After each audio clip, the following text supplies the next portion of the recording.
Why do phones deteriorate after a few months of use? Or why do they get slower or hang more frequently? There are many reasons for this. A lot of factors do contribute to the entire process of the phone deteriorating over time. So here's an overview as to what causes it or what leads to that.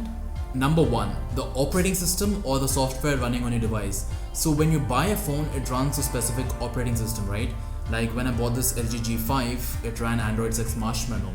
That to a specific version of Android 6. So when I did buy it, the software was perfectly optimized with the hardware, which gave me best results with this phone. But as time keeps going by, and you might be aware of this already or you might not, but your phone keeps receiving regular operating system updates for either fixing bugs or a security patches or for whatever reason, and these new updates or new versions of the operating system might not be very well optimized with your phone.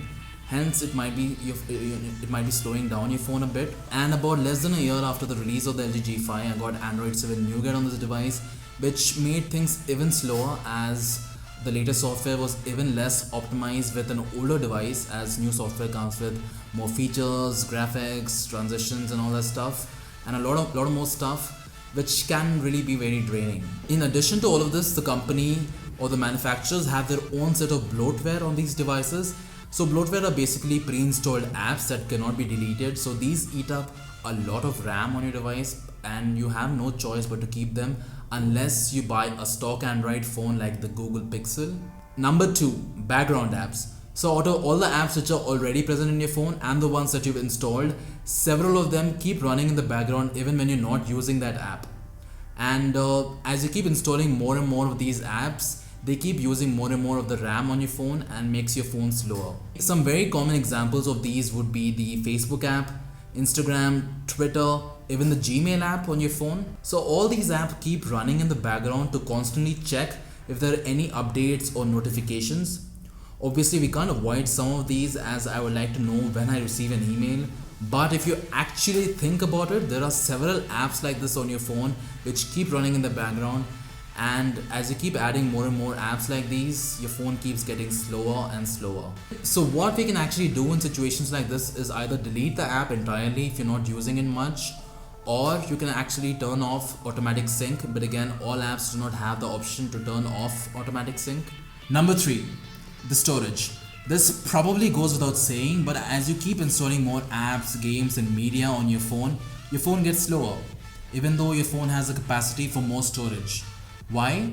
Take the example of any automobile, a car, a bus or a truck. Say a truck is carrying a load of 50 kilograms and is able to reach speeds up to 60 kilometers per hour. But the truck has the capacity to carry 100 kilograms of load. Do you think the truck will still be able to reach speeds up to 60 kilometers per hour with that weight? Naturally, it can't. As the load increases, the speed decreases. And it's the same with phones. Even if your phone has storage of say 32 GB, it will work faster when only 10 GB of that is used compared to when 20 GB of that is used. And using an external micro SD card doesn't make things better either. Since the files are not stored on the internal storage, the system will have to read it off the micro SD card, which will take longer.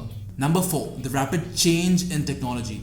Blame the company or blame the increasingly competitive industry. But since technology, especially smartphone technology, is changing so rapidly that your smartphone isn't able to keep up. Rather, the hardware of your phone is not able to keep up with the software. Like in smartwatches, the technology never really took off, so there aren't a lot of new updates or changes in this technology. I've been using this Moto 360 since the past 2 years and it's working just fine.